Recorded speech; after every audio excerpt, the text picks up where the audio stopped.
أعوذ بالله من الشيطان الرجيم. بسم الله الرحمن الرحيم. ويل للمطففين الذين إذا اكتالوا على الناس يستوفون وإذا كالوهم أو وزنوهم يخسرون ألا يظن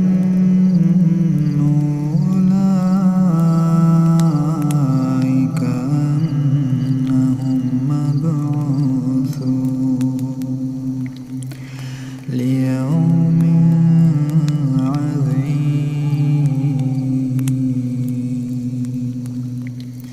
يوم يقوم الناس لرب العالمين كلا إن كتاب الفجار لفي سجين وما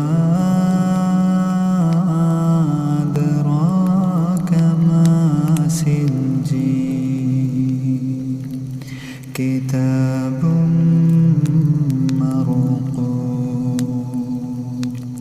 ويل يومئذ للمكذبين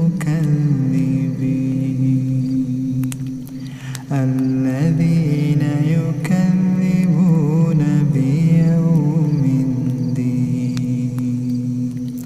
وما يكذب به